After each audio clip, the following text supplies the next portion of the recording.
Bienvenidos de vuelta para la sesión de la tarde. Un gusto de verlos a todos. ¿Recibieron su naranja hoy? ¿Y las palomitas de maíz?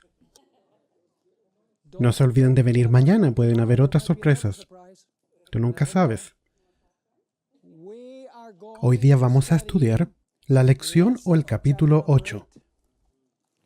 Capítulo 8 está en la página 211. ¿Quién ha leído este capítulo antes?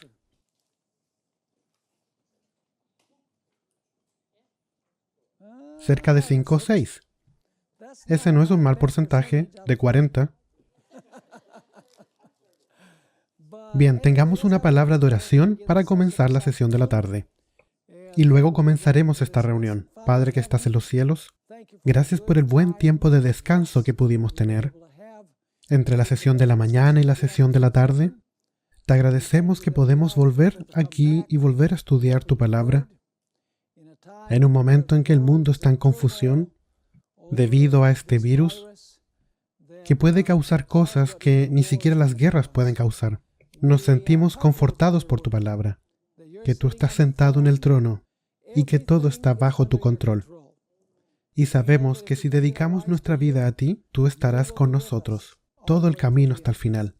Y mientras continuamos nuestro estudio, rogamos que tu Espíritu esté con nosotros, para iluminar nuestras mentes y abrir nuestros corazones. Queremos entender tu palabra para poder compartirla con otros.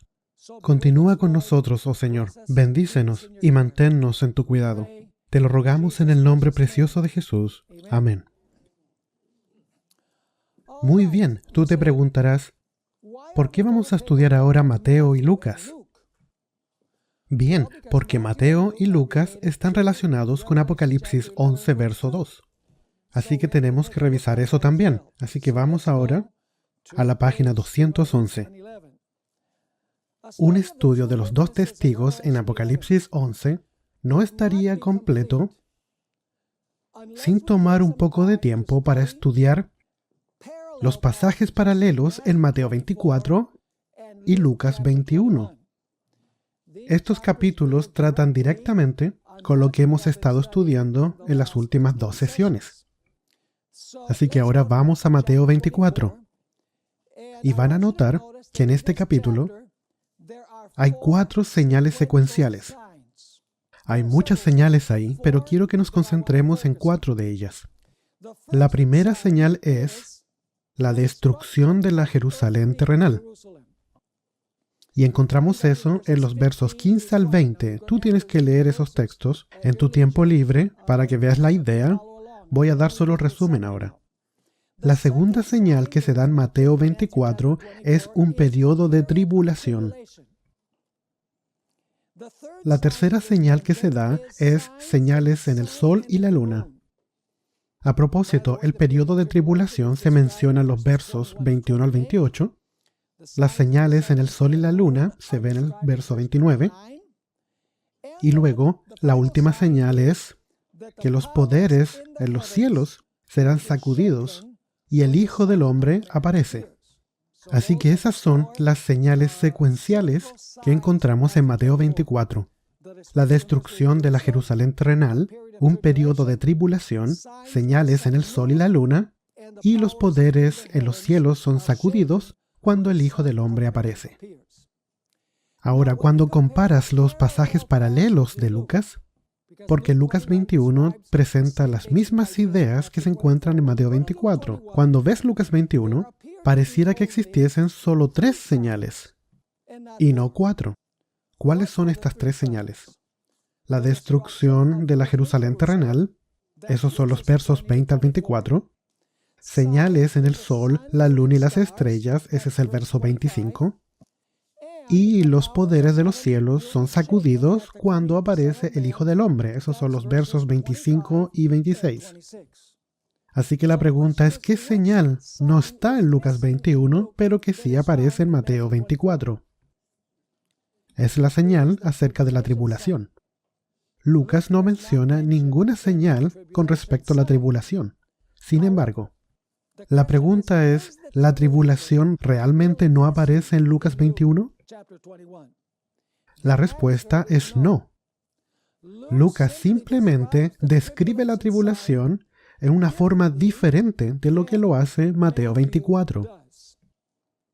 Básicamente, la tribulación es mencionada en Lucas como los gentiles pisoteando la santa ciudad. Ahora tú ves la razón por la cual esto está relacionado con Apocalipsis 11:2, porque aquí está el pisoteo de la santa ciudad. Ahora vamos a la siguiente sección, esto es la página 212. Una cosa es clara de la primera parte de Lucas 21:24. De hecho, vamos a eso y leámoslo. Vamos a Lucas, capítulo 21, verso 24.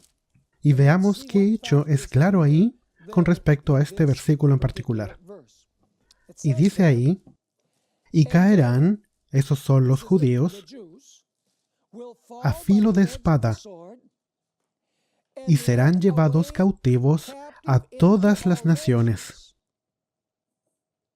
Tú ves que aquí aparece un punto y coma. Es decir, aquí hay una separación, ¿cierto? Caerán a filo de espada y serán llevados cautivos a todas las naciones.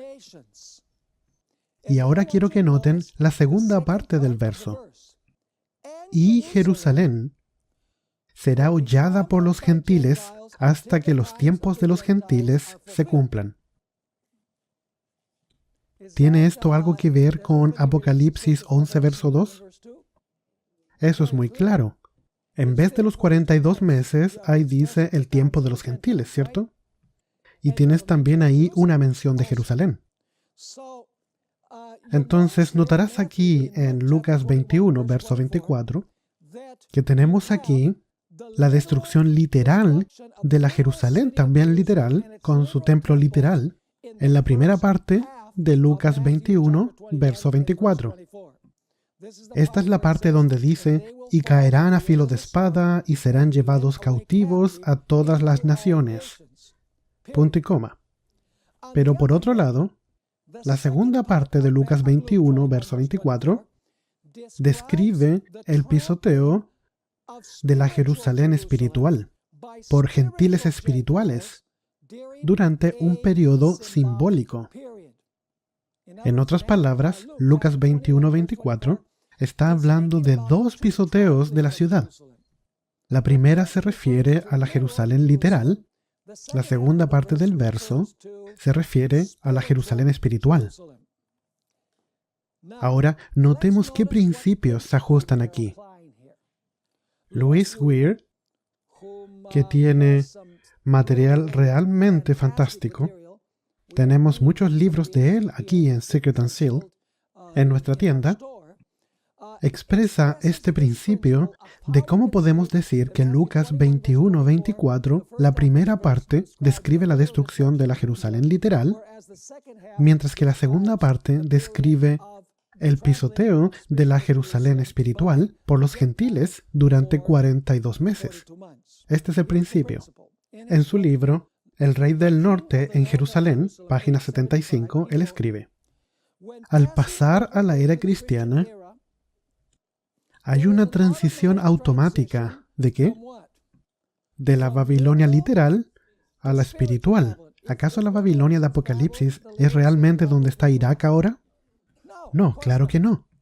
Es un sistema global espiritual, ¿cierto? La ramera se sienta sobre muchas aguas.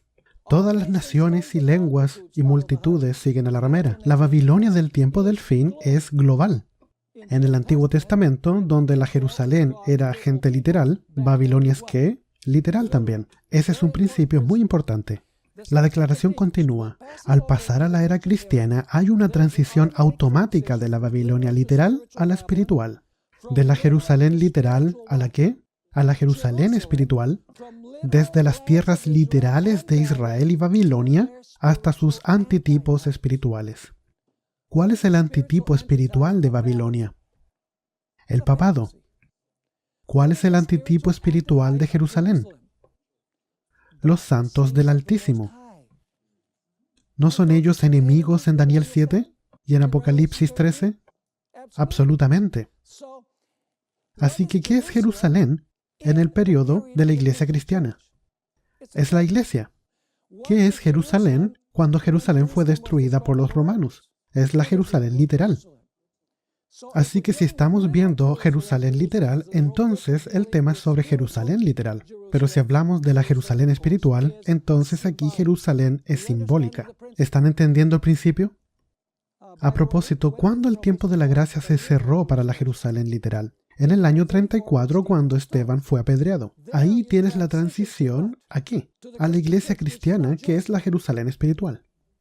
No la Jerusalén literal, la Jerusalén simbólica o espiritual. Ahora vamos abajo en la página 212. Cuando en la segunda parte de Lucas 21-24 describe el pisoteo de la Jerusalén, ¿no se está refiriendo aquí a la ciudad física de ladrillo y cemento? Jesús hace ¿qué? Personifica la ciudad. Está tratando la ciudad como a una persona, en otras palabras. Noten los siguientes textos que usan la palabra Jerusalén para referirse a la gente de la ciudad. Segunda de Reyes 24, versos 14 y 15. Hablando de Nabucodonosor cuando conquistó Jerusalén, y dice, y llevó en cautiverio a toda Jerusalén. Wow, debió haber sido muy difícil transportar toda la ciudad física a Babilonia, ¿cierto? ¿Qué quiere decir con que llevó en cautiverio a toda Jerusalén? Es la gente de Jerusalén. A todos los príncipes, ahí tienes la definición, y a todos los hombres valientes, hasta 10,000 cautivos, y a todos los artesanos y herreros. No quedó nadie excepto los pobres del pueblo de la tierra. En otras palabras, Jerusalén es definido como la gente que vive en la ciudad.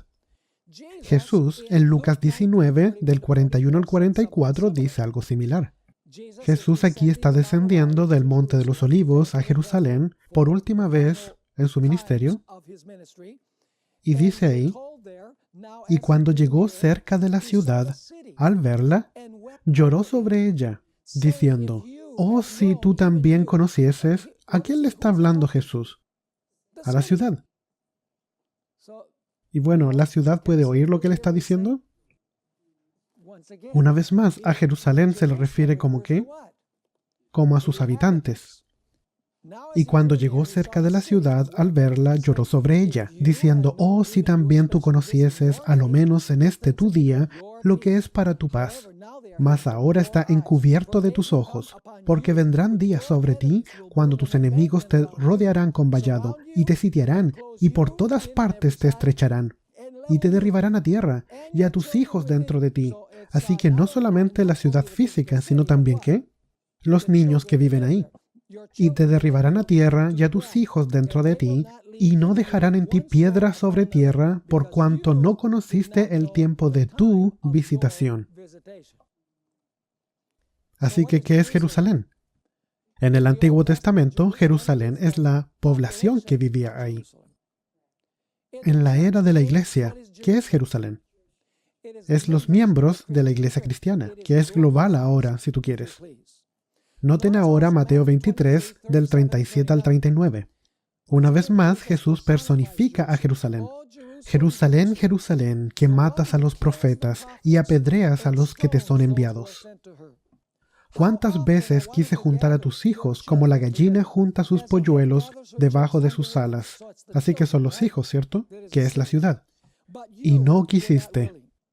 He aquí, vuestra casa os es dejada desierta, porque os digo que desde ahora no me veréis, hasta que digáis, bendito el que viene en el nombre del Señor. ¿Vamos bien hasta acá? ¿Está claro? Muy bien. Entonces, ahora vamos a los 4 elementos claves en Lucas 21, verso 24, la segunda parte, y Apocalipsis 11:2. ¿Qué tienen estos dos versos en común? ¿Hay una mención de Jerusalén en ambos? Sí. ¿Se menciona el pisoteo en ambos? Sí. ¿Se mencionan a los gentiles en ambos? ¿Se mencionan los tiempos en ambos? Sí. En Lucas es el tiempo de los gentiles, mientras que en el libro de Apocalipsis se especifica como ¿qué? 42 meses. Así que, ¿cuál es el tiempo de los gentiles? El tiempo de los gentiles son 42 meses. Ahora notemos Apocalipsis 11, 2 y 3. Esto es algo que ya estudiamos más temprano hoy. Pero el patio que está fuera del templo, déjalo aparte y no lo midas, porque ha sido entregado. Dice aquí porque ha sido entregado, pero aprendimos de que la mejor traducción es que fue entregado a los gentiles. ¿Cuándo fue entregado a los gentiles? ¿En qué año? En el 538. Y fue entregado a los gentiles. ¿Y qué hacen los gentiles después del 538? Y ellos hollarán la santa ciudad. ¿Cuál es la santa ciudad?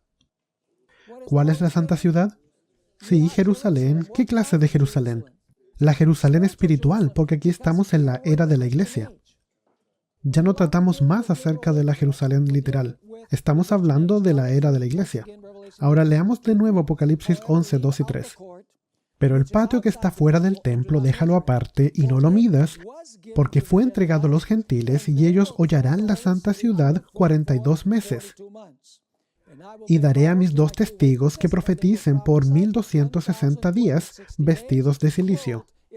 ¿Los 42 meses y 1260 días son el mismo periodo?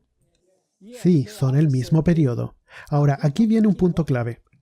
Cuando Juan escribió Apocalipsis 11, verso 2, al final del primer siglo, se cree que Juan escribió el Apocalipsis alrededor del año 95 después de Cristo. ¿Cuándo fue destruida la Jerusalén literal? En el año 70, así que ¿cuántos años lleva destruida Jerusalén? Al menos 25 años. Así que cuando Juan escribió Apocalipsis 11, verso 2, al final del primer siglo, los romanos habían destruido la Jerusalén literal y había estado en ruinas por 25 años. Así que Apocalipsis 11, 2 ¿se puede aplicar a la Jerusalén literal? No. Los gentiles ya habían tomado cautivos a los judíos. Así que esto no se puede referir al pisoteo de la Jerusalén literal en el año 70 después de Cristo. Incluso el pisoteo literal del santuario exterior había tenido lugar más de 42 meses antes del tiempo de Juan. Así que si incluso tomas los 42 meses como literales, eso no da la cantidad de los 25 años. Implicando que el número era ¿qué? No podía ser un número literal, porque Jerusalén había sido destruido 25 años antes. Así que si incluso decimos 42 meses antes de que Juan escribió, esos son 3 años y medio, así que no cuadra. Así que leamos de nuevo. Incluso el pisoteo literal del santuario exterior había tenido lugar más de 42 meses antes del tiempo de Juan, lo que implica, este es el principio día por año, implicando que el número era ¿qué? Simbólico para todo el periodo desde su devastación hasta su ¿qué? Hasta su restauración. Así que Apocalipsis 11:2 contiene los mismísimos 4 elementos que Jesús menciona en Lucas 21, 24, la segunda parte del verso. Santa ciudad, Jerusalén, el pisoteo, los gentiles y los 42 meses, que son los tiempos de los gentiles. ¿Vamos por buen camino hasta acá? Bien. Ahora, ¿quiénes son los gentiles que se mencionan aquí? ¿Recuerdan cuando hablamos de los gentiles esta mañana? ¿Recuerdan que leímos de Albert Barnes, el comentador bíblico? ¿Quién dice él que eran los gentiles? El papado romano católico. Y él estaba correcto en eso. ¿Quiénes son los gentiles? ¿Y qué significa la palabra Jerusalén? Nosotros ya estudiamos que Jerusalén, durante la dispensación cristiana, se refiere al pueblo fiel de Dios. Lo vimos esta mañana. Y los gentiles se refiere a aquellos que son enemigos de la verdadera iglesia de Cristo. Luego tú puedes leer todos estos textos que tenemos aquí. No podemos leerlos todos ahora, pero espero que cuando lleguen a casa se sienten y puedan leer todos estos textos que están aquí en paréntesis. Simplemente no podemos verlos ahora. Siguiente párrafo. En Apocalipsis 11:1, el ángel le dice a Juan que mida ¿qué? El templo y aquellos que adoran en él. Apocalipsis 11:1 ¿pertenece al capítulo 11? No. ¿A dónde pertenece? A Apocalipsis capítulo 10. Es la conclusión de Apocalipsis 10. Te preguntarás, ¿cómo sabemos eso? Bien, permítanme resumirlo. Vamos a estudiar Apocalipsis 10 con detalle. Apocalipsis 10 termina cuando el ángel le dice a Juan que tiene que profetizar de nuevo. a naciones, pueblos, lenguas y reinos. ¿Ok? Y luego, en el siguiente versículo, tenemos la medición del templo. ¿Están siguiendo la secuencia? Tú sabes, el gran chasco de 1844, la experiencia que fue dulce, pero que se tornó amarga, el Señor dijo, debes profetizar de nuevo, por supuesto con un nuevo entendimiento. ¿Y qué comienza inmediatamente después del gran chasco? ¿Qué gran visión tuvo Irán Edson al día siguiente, cuando iba cruzando el campo con uno de sus amigos? Él dijo, vi en forma distinta y clara que en vez que Cristo venga a la tierra en octubre de 1844, Él pasa del lugar santo al santísimo. ¿Es eso medir el templo? Así que Apocalipsis 11, verso 1, pertenece al capítulo 10. Sí, habla acerca de lo que hay que profetizar de nuevo. Se supone que tenemos que profetizar de nuevo acerca de la medición del templo, que es el juicio. La hora de su juicio ha llegado, que es el mensaje del primer ángel. ¿Vamos bien? En Apocalipsis 11.1, el ángel le dice a Juan que mida el templo y a todos aquellos que adoran en él, pero que no midiera el patio, porque fue dado a los gentiles por 42 meses. Cuando Juan escribió el libro de Apocalipsis, Roma ya había destruido el templo literal y los judíos literales habían sido desparramados entre las naciones. Eso quiere decir que el templo referido aquí debe ser uno que está ¿dónde? Debe ser el que está en el cielo. Y los adoradores deben ser aquellos que adoran ¿cómo? Espiritualmente. Les pregunto, ¿podemos adorar en el cielo? ¿Podemos ir confiadamente al trono de la gracia en el cielo? ¿Podemos entrar al santuario en el cielo? ¿Cómo? Por fe. Espiritualmente podemos entrar. La Jerusalén espiritual puede adorar en el cielo, por fe. Básicamente, tenemos que entender que el templo es el santuario celestial literalmente, y la iglesia, que es simbólica o espiritualmente. Ahora, no solo hay un vínculo entre Apocalipsis 11, versos 2 y 3, y Lucas 21, verso 24, la segunda parte de verso 24, también hay un vínculo entre Apocalipsis 11, versos 2 y 3, con Daniel 7 y 8. Ahora las cosas se van a hacer aún más claras. Veamos eso.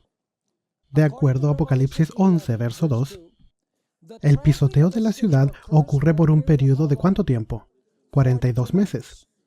También describe en el siguiente verso, que es el verso 3, ¿cómo que lo describe? Como 1260 días. No se olviden de eso. Así que los 42 meses y los 1260 días son el mismo periodo, expresado con diferente terminología. Sí. Ahora noten, esto vincula los 42 meses del verso 2 con los 1260 días del verso 3. Voy a ir lento en esto porque es críticamente importante. Adicionalmente, o además, vincula Apocalipsis 11, 2 y 3 con los 1260 días de Apocalipsis 12 y 14. Vamos ahí, vamos a Apocalipsis 12, 14. Así que hay una conexión entre Apocalipsis 11, 2 y 3, Lucas, capítulo 21, verso 24, la segunda parte, y Apocalipsis 12, verso 14. Sí, veamos entonces Apocalipsis 12 y verso 14. Aquí el dragón está persiguiendo a la mujer. ¿Por cuánto tiempo? Leamos. Y se le dieron a la mujer las 2 alas de la gran águila, para que volase de delante de la serpiente al desierto, a su lugar, donde es sustentada por tiempo y tiempos y la mitad de un tiempo. Ahora volvamos al verso 6. Y la mujer huyó al desierto, donde tiene un lugar preparado por Dios, para que allí la sustenten ¿por cuánto tiempo? Por 1260 días. ¿Ese es el mismo periodo de Apocalipsis 11, versos 2 y 3? ¿Es el tiempo de los gentiles? Absolutamente. Ahora, continuemos esto. ¿Será que también Apocalipsis 13, verso 5, también menciona los 42 meses que se mencionan en Apocalipsis 11, versos 2 y 3? Vamos entonces a Apocalipsis 13. Apocalipsis 13 y leamos el verso 5. Aquí habla acerca de la bestia. ¿Cuál es la bestia? El papado. ¿Qué es el cuerno pequeño? El papado. Ahora noten Apocalipsis 13, verso 5. También se le dio, esa es la bestia, boca para que hablara grandes cosas y blasfemias, y se le dio autoridad para actuar ¿por cuánto tiempo? Por 42 meses. Así que noten los versículos que tenemos aquí en la lista en nuestro manual.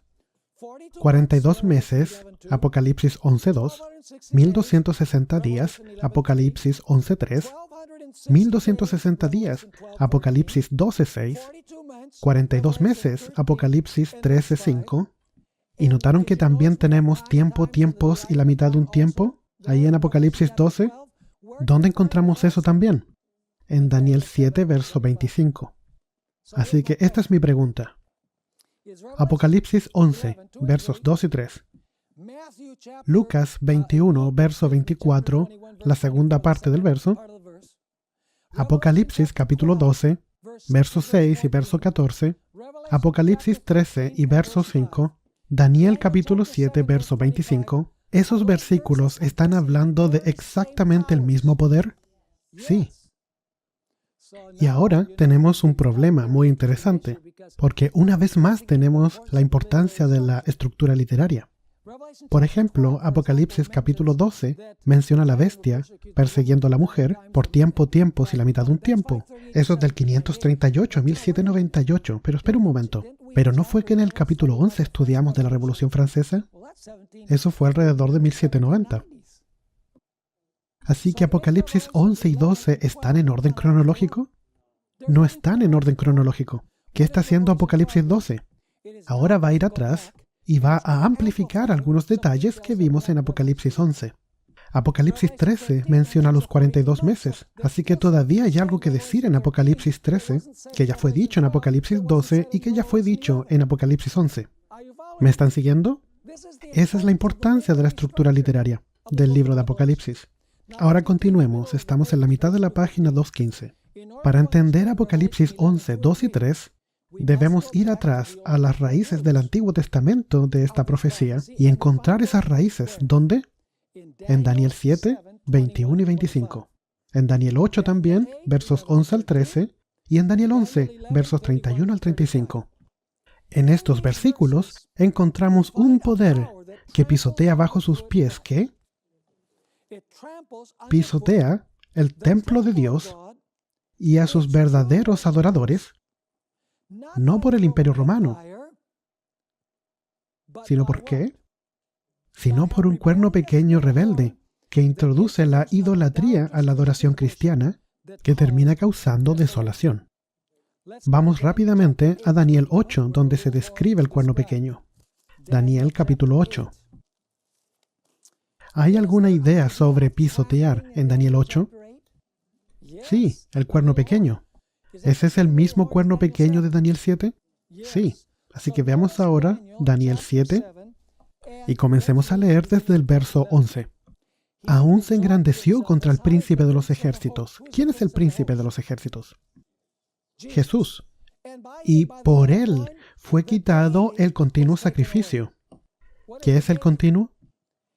Es la continua administración de Cristo, primero en el patio, en la tierra, y luego en el lugar santo, en el santuario. Así que este trabajo que está haciendo el cuerno pequeño, ¿tiene algo que ver con el santuario? Absolutamente. Y continúa, y el lugar de su santuario fue echado por tierra. Y a causa de la prevaricación le fue entregado el ejército, junto con el continuo sacrificio, y echó por tierra la verdad. E hizo cuanto quiso, ¿y qué más? E hizo cuanto quiso y prosperó. Ahora vamos al verso 13. Entonces oí a un santo que hablaba, y otro de los santos preguntó a aquel que hablaba, ¿hasta cuándo durará la visión del continuo sacrificio y la prevaricación asoladora, entregando el santuario y el ejército para hacer qué? Para ser pisoteados. Así que el cuerno pequeño pisotea en Daniel 8 al santuario, al príncipe y a las huestes. Sí. ¿Pasa eso también en Apocalipsis 11, 2 y 3? ¿Pisoteando Jerusalén en el tiempo de los gentiles? Absolutamente. ¿Están todas estas profecías relacionadas? Ciertamente lo están. Ahora, vamos ahora al siguiente punto. De acuerdo con Daniel 7, 21 y 25, este cuerno pequeño blasfema a Dios y persigue a su pueblo por tiempo, tiempos y la mitad de un tiempo. Así que consideremos ahora el marco histórico del trabajo del cuerno pequeño en Daniel 7. Primero que todo, ¿qué tenemos en Daniel 7? Tenemos al león, que representa ¿qué reino? Babilonia. Luego tenemos al oso, los medos y persas. Luego tenemos el leopardo, que es Grecia. Luego tenemos la bestia, que es Roma. Luego, de la cabeza del dragón, salen 10 cuernos. Eso es lo que vino a ser como resultado de las invasiones bárbaras, la división del Imperio Romano. Y luego, cuando ya está la división, esto pasa durante la era cristiana, ¿cierto? Porque Roma a este punto está empezando a caer. El reino se ha dividido en 10 otros reinos.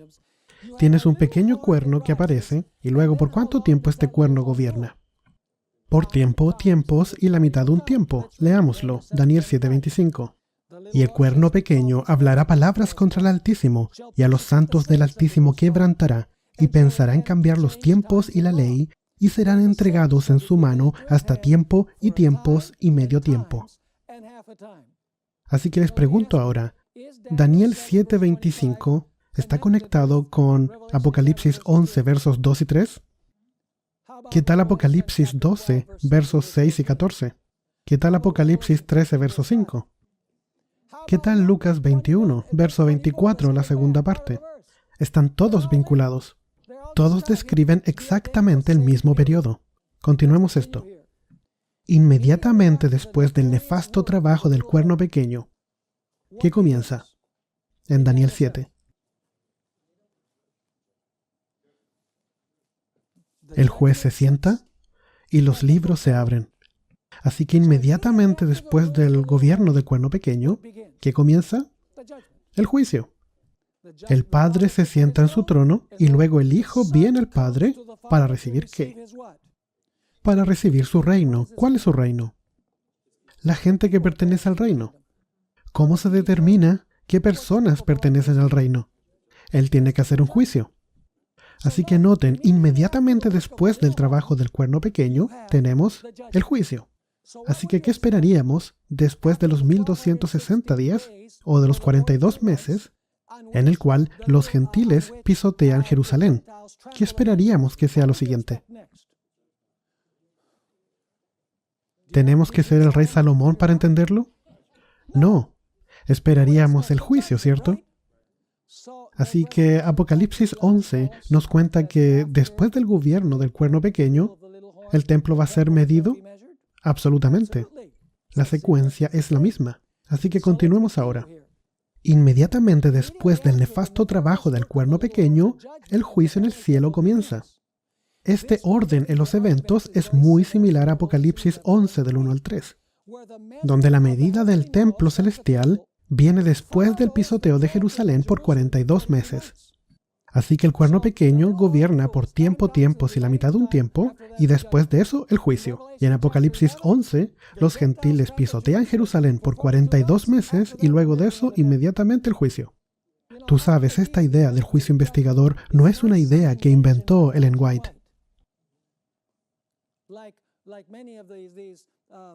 Como muchas de esas revistas que hablan en contra del adventismo, no las voy a mencionar porque estamos grabando esto y no quiero darles publicidad gratuita.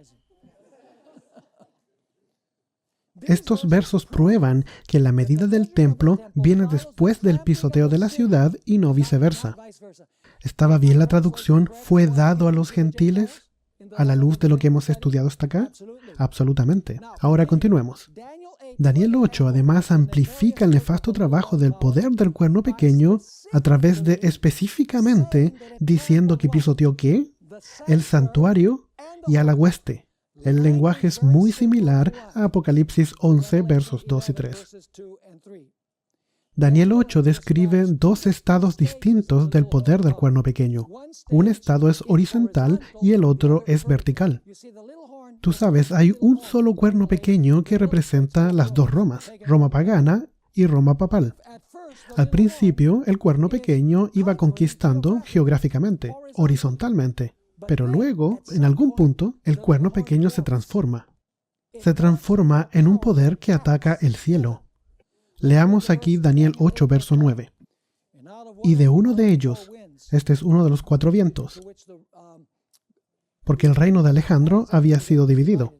Y de uno de ellos salió un cuerno pequeño que creció mucho al sur y al oriente y hacia la tierra gloriosa. ¿Tiene esto algo que ver con el ataque al cielo? Leamos ahora el verso 10, que ya lo habíamos leído. Y se engrandeció hasta el ejército del cielo, y parte del ejército y de las estrellas echó por tierra y las pisoteó. ¿Puede tener esto alguna relación con que un tercio de las estrellas fueron eclipsadas? Aún se engrandeció contra el príncipe de los ejércitos. En otras palabras, incluso atacó a Jesús y a su ministerio en el santuario. Y por él, ese es el cuerno pequeño, fue quitado el continuo sacrificio, que es la ministración de Cristo en el lugar santo, y el lugar de su santuario fue echado por tierra. Y a causa de la prevaricación le fue entregado el ejército. Este es el estado a propósito. Le fue entregado el ejército junto con el continuo sacrificio y echó por tierra la verdad e hizo cuanto quiso. ¿Y qué más? Y prosperó. ¿Cuánto tiempo prosperó? 42 meses, 1260 días. El tiempo de los gentiles. Tiempo, tiempos y la mitad de un tiempo. Y continúa diciendo en el verso 13, entonces oía un santo que hablaba, y otro de los santos le preguntó a aquel que hablaba, ¿hasta cuándo durará la visión del continuo sacrificio y la prevaricación asoladora, entregando el santuario y el ejército para ser pisoteados? ¿Cuál es la respuesta? Hasta 2300 tardes y mañanas, luego el santuario será purificado. En otras palabras, ¿el juicio qué? El juicio comenzará. Apocalipsis 13, versos 1 y 2 y 5 al 7, también menciona los 42 meses. Ahí la bestia persigue a los santos, blasfema al santuario celestial y a aquellos que habitan en el cielo. ¿Eso es paralelo a Daniel 8? ¿El cuerno pequeño en Daniel 8 persiguió al pueblo de Dios? ¿A los santos? Sí. ¿Blasfemó el santuario celestial? Apocalipsis 13 dice eso. La secuencia de poderes es idéntica a la de Daniel 7. León, oso, leopardo, bestia, 10 cuernos y la bestia. Donde en el Antiguo Testamento tenemos león, oso, leopardo, dragón, 10 cuernos y cuerno pequeño. En otras palabras, el cuerno pequeño es lo mismo que la bestia. La conclusión inevitable es que esta Jerusalén, de Apocalipsis 11, 2 y 3, representa la era cristiana, toma lugar en la era cristiana, después de la caída ¿de qué? Del Imperio Romano. Así que nos estamos refiriendo a la Jerusalén literal en la segunda parte de Lucas 21-24. No, es otra Jerusalén. Es una Jerusalén espiritual. Así que ahora tenemos un vínculo entre Daniel 7 y 8 y Apocalipsis 11 y 13. Tienes a un león, a un oso, a un leopardo, a una bestia, los 10 cuernos y una bestia que gobierna por 42 meses. Leamos los versos. También se le dio boca para que hablara grandes cosas y blasfemias, y se le dio autoridad ¿por cuánto tiempo? Por 42 meses. ¿Está eso relacionado con Apocalipsis 11, versos 2 y 3? Absolutamente. ¿La bestia es lo mismo que los gentiles? En Apocalipsis 11, 2 y 3, ¿la bestia es lo mismo que los gentiles? ¿El cuerno pequeño es lo mismo que los gentiles? Absolutamente. Así que Albert Barnes ¿estaba correcto en lo que decía? Oh, puedes creerlo. Por supuesto, él no sabía las implicaciones de lo que había dicho. Y abrió su boca en blasfemias contra Dios para blasfemar de su nombre y de su ¿qué? Tabernáculo. ¿Es eso lo que hizo el cuerno pequeño en Daniel 8? Sí. Y de los que moran en el cielo, ¿el cuerno pequeño en Daniel 8 arroja las estrellas del cielo a la tierra? Sí, representando al pueblo de Dios. Y se le permitió hacer guerra contra los santos y vencerlos. También se le dio autoridad sobre toda tribu, pueblo, lengua y nación. ¿Y ahora qué pasa con Daniel 7 y Apocalipsis 12? Además, Apocalipsis 11:3 tiene una relación con Apocalipsis 12, versos 6 y 14 también, porque ambos se refieren a ¿qué? A los 1260 días. ¿O es de otra forma? Veámoslo. Apocalipsis capítulo 12, verso 14. Es de hecho verso 6 y verso 14. El verso 6 dice: y la mujer huyó al desierto para que allí la sustenten por 1260 días. Así que esto debería ser Apocalipsis 11.3, tiene una cercana relación con Apocalipsis 12.6, no 12.14, así que tienen que corregir eso. Aún más, la terminología de Apocalipsis 12.6 comparte un lenguaje en común con Apocalipsis 12.14. Ese es 12.14 realmente. En cambio, Apocalipsis 12.6 tiene una conexión con Daniel, ¿qué? 7.25, por la referencia en común que dice tiempo, tiempos y la mitad del tiempo. Leamos esos versos para tener los matices más claros. Apocalipsis 12, 13 y 14. Y cuando vio al dragón que había sido arrojado a la tierra, persiguió a la mujer que había dado a luz al varón. Y se le dieron a la mujer las dos alas de la gran águila, para que volase de delante de la serpiente al desierto, a su lugar, donde es sustentada por un tiempo y tiempos y la mitad de un tiempo. Y en el verso 6 dice, esto es Apocalipsis 12:6, y el otro también era Apocalipsis 12. Tienen que hacer esas correcciones. Y estoy seguro que Ginny está anotando estas cosas para hacer las correcciones después. Bueno, Apocalipsis 12:6 dice, y la mujer huyó al desierto, donde tiene un lugar preparado por Dios, para que allí la sustenten, ¿por cuánto tiempo? Por 1260 días. Así que en Apocalipsis 12 tienes los 1260 días y el tiempo, tiempos y la mitad de un tiempo. ¿De dónde viene eso de tiempo, tiempos y la mitad de un tiempo? Viene de Daniel 7:25, leámoslo. Y hablará palabras contra el Altísimo, y a los santos del Altísimo quebrantará, y pensará en cambiar los tiempos y la ley, y serán entregados en su mano hasta tiempo y tiempos y medio tiempo. Así que debemos estudiar Apocalipsis 11, de hecho, del verso 2 al verso 6, que está describiendo la cuarta trompeta, o los 1260 días. Debemos estudiar ese pasaje junto con Lucas 21-24, la segunda parte del verso, junto con Daniel 7, Daniel capítulo 8, Apocalipsis capítulo 12 y Apocalipsis 13. Todos esos describen el mismo evento, el mismo poder. Ahora vamos a la mitad de la página 218. Por lo tanto, podemos con seguridad llegar a la conclusión de que los 3 tiempos y medio, los 1260 días y los 42 meses son todas expresiones paralelas. Un estudio cuidadoso de estas profecías de tiempo indican claramente que su cumplimiento tomó lugar durante un periodo de 1260 años después de la desintegración del Imperio Romano. Eso significa que la Jerusalén que se menciona ahí no es la Jerusalén literal, sino que es ¿cuál? La Jerusalén espiritual, porque la Jerusalén literal ya había sido devastada para el año 70 después de Cristo.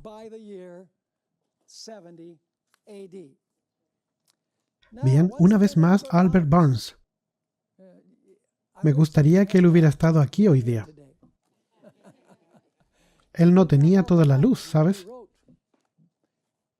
Él escribió más de un siglo atrás.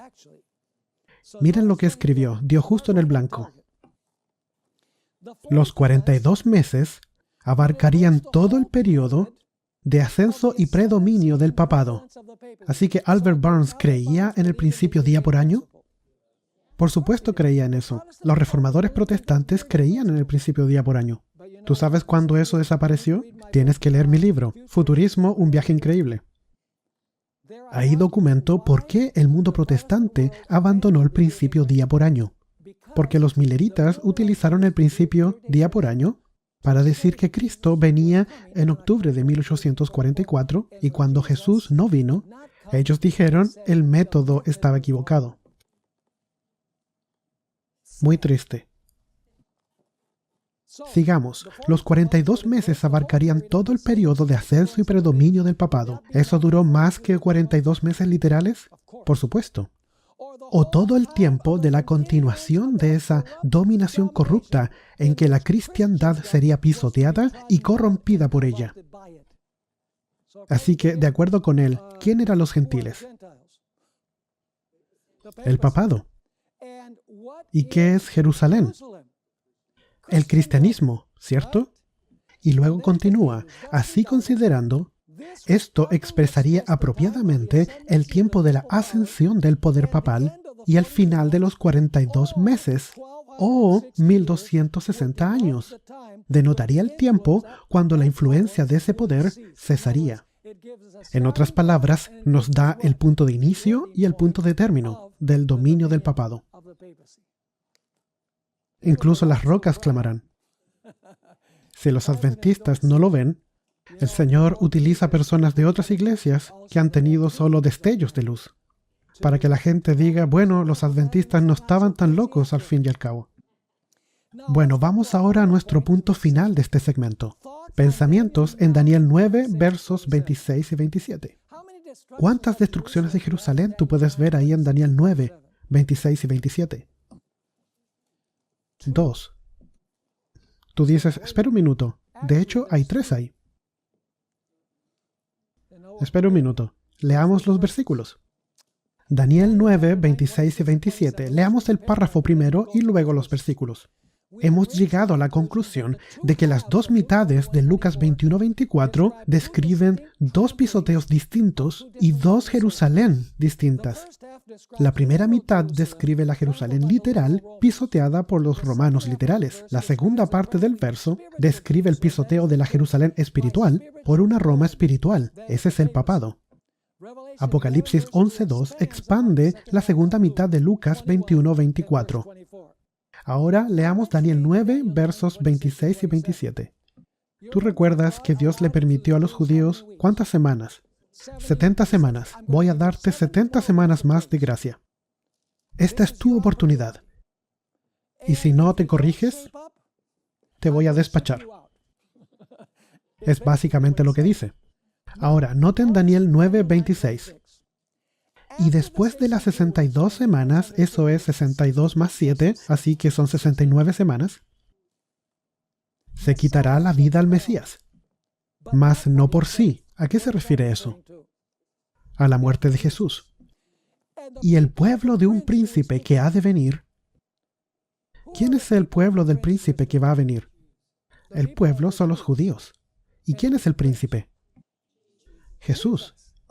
¿Así que la gente destruyó su propia ciudad? Sí.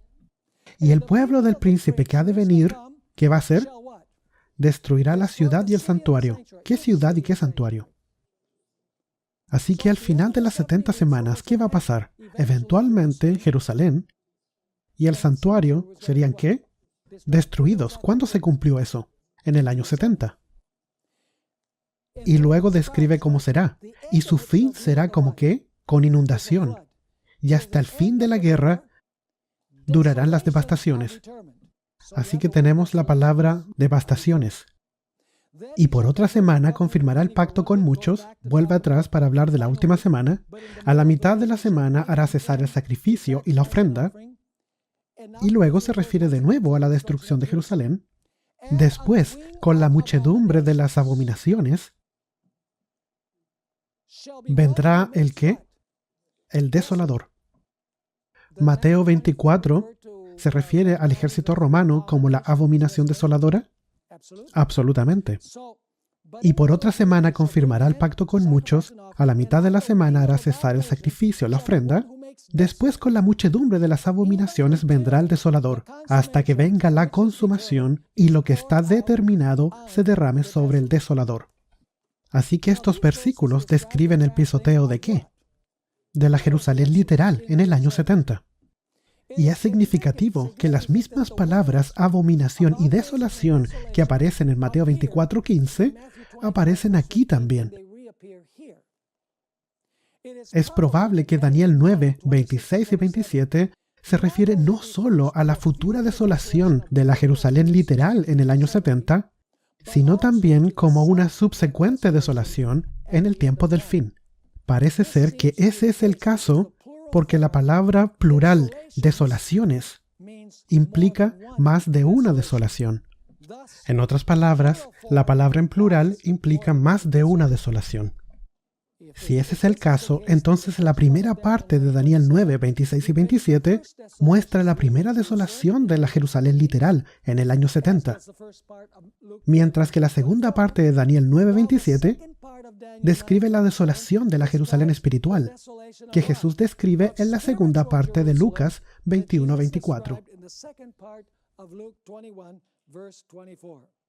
Mateo y Marcos, escuchen esto cuidadosamente, Mateo y Marcos se refiere a este periodo como ¿qué? Como la tribulación, una palabra que Jesús usa para referirse a ¿qué? Al pisoteo de Jerusalén por parte de los gentiles. En otras palabras, la tribulación es ¿qué? El pisoteo del pueblo de Dios por parte de los gentiles. Esta interpretación se ajusta bien con el hecho de que Jesús combinó la descripción de la Jerusalén literal y la Jerusalén espiritual. Tienen dos declaraciones aquí. La profecía del Señor entrañaba ¿un qué? Un doble significado. Al par que anunciaba la ruina de Jerusalén, la Jerusalén literal, ¿qué hacía? Presagiaba también los horrores del gran día final. Y a propósito, hay algo más aquí. ¿Cuántas etapas tiene el papado? 2. ¿Cuál es la primera etapa? Los 1260 días. ¿Cuál sería la segunda etapa? Cuando la herida mortal se sana. ¿El papado pisoteó Jerusalén durante la primera etapa de su dominio? ¿Será que también va a pisotear la Jerusalén espiritual en su segunda etapa? Así que tenemos que entender que realmente la segunda etapa del dominio papal es la continuación de la primera, con el periodo de la herida mortal en el medio. Pero es el mismo sistema persiguiendo a los santos del Altísimo. Así que aquí tenemos a Ellen White diciendo de que su significado es doble. Así que no solamente se está refiriendo a la destrucción de la Jerusalén terrenal, sino a la persecución del pueblo de Dios en el tiempo del fin, incluyendo también la idea de la tribulación durante 1260 años. Eso es lo que ella dice en El deseado de todas las gentes. Esta es otra declaración, el gran conflicto, página 36. La profecía del Salvador referente al juicio que iba a caer sobre Jerusalén va a tener ¿otro qué? Otro cumplimiento. Y la terrible desolación del primero no fue más que un pálido reflejo de lo que será el segundo. En lo que acaeció a la ciudad escogida, podemos ver anunciada la condenación de un mundo que rechazó la misericordia de Dios y pisoteó su ley. A propósito, ¿se acuerdan de que en Daniel 9, 26 y 27 aparecen estas dos palabras, abominación, desolación? ¿En algún momento Apocalipsis habla de abominación y desolación en el tiempo del fin? Noten el último texto. Apocalipsis 17, del 4 al 6, y 15 y 16. ¿A quién representa la ramera? Bien, la ramera es Babilonia, pero ¿quién es Babilonia? El papado romano católico, ¿cierto?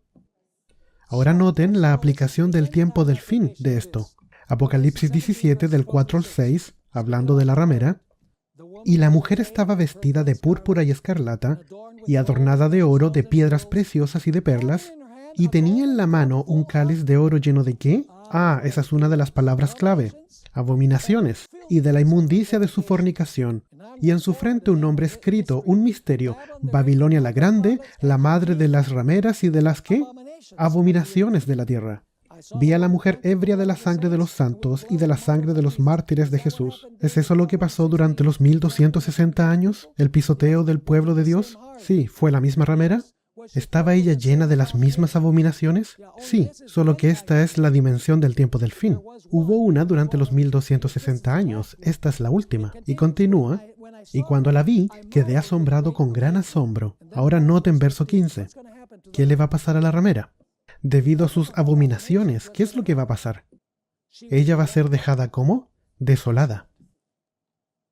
A propósito, ¿saben qué significa abominación y desolación? Quiere decir que debido a la abominación viene la desolación, que se aplica también a los Estados Unidos. Pero no vamos a hablar de eso ahora. Verso 15. Me dijo también, las aguas que has visto donde la ramera se sienta son pueblos, muchedumbres, naciones y lenguas. Y los 10 cuernos que viste en la bestia, estos aborrecerán a la ramera. ¿La Francia aborreció a la ramera al final de los 1260 años? ¿Los poderes políticos van a venir con ese odio también?